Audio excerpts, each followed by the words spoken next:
À l'horizon 2022, les particuliers n'auront plus le droit d'utiliser de pesticides chimiques dans leur jardin. Alors pourquoi ne pas prendre dès maintenant l'habitude de jardiner au naturel pour faire de son jardin un lieu vivant, doté d'un écosystème riche, apte à fabriquer sa propre immunité contre maladies et ravageurs.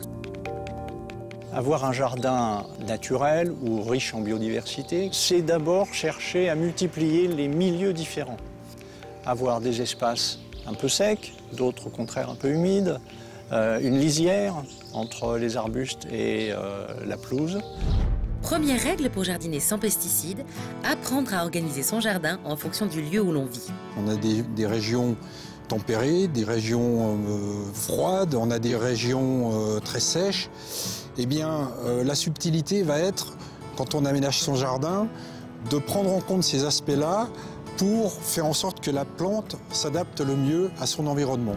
Choisir une plante adaptée à son environnement, au sol et à la météo, c'est une première assurance. Vous aurez une plante belle, en bonne santé, et elle se défendra beaucoup mieux contre les maladies et contre les insectes. Donc ça, c'est la première condition pour ne pas avoir besoin d'utiliser de produits.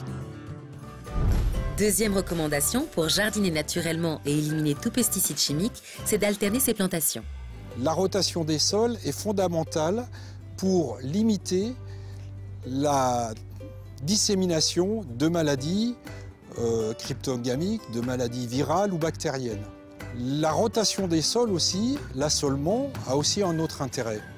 C'est que si on plante chaque année des plantes différentes au même endroit, vous allez faire travailler le sol à des niveaux différents. Quand la géographie de votre potager aura pris forme, il reste une étape essentielle dans cette installation.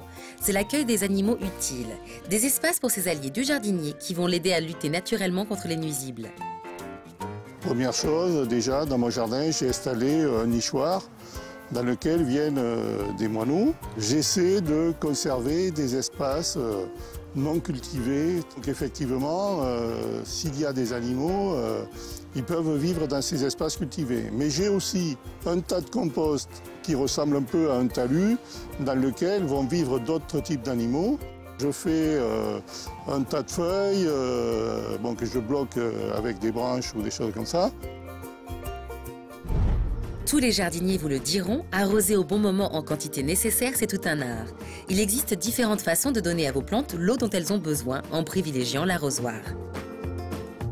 Au printemps, quand les nuits sont encore un peu fraîches, c'est mieux d'arroser le matin.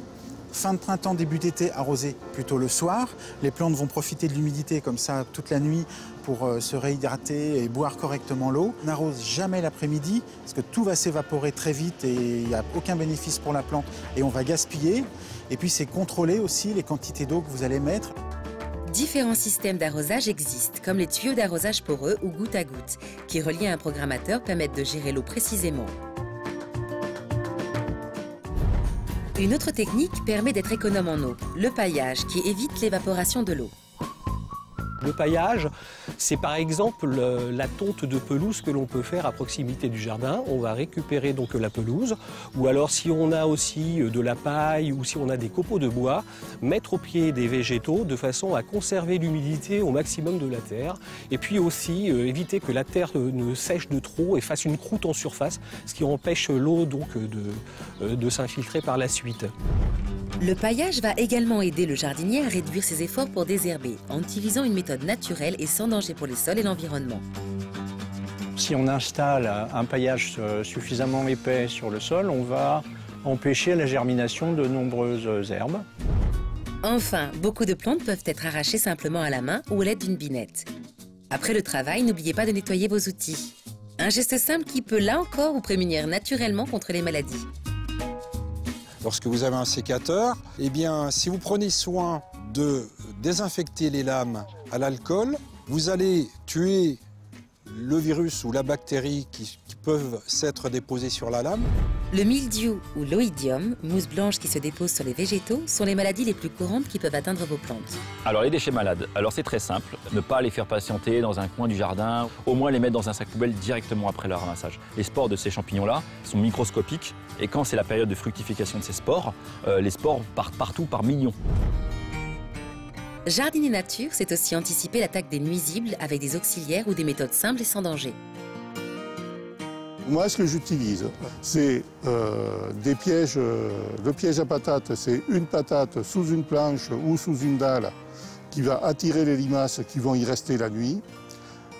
Et j'ai un piège à bière en plastique du commerce dans lequel je mets de la bière et les limaces viennent boire la bière et se noient. Si malgré tous vos efforts, vos plantations sont victimes d'attaques de ravageurs, les produits de biocontrôle sont utiles. On a l'exemple de la coccinelle qui a la capacité de manger 100 à 150 pucerons par jour. Le chrysope, qui est un autre insecte, lui peut manger dans son cycle de vie jusqu'à 500 pucerons.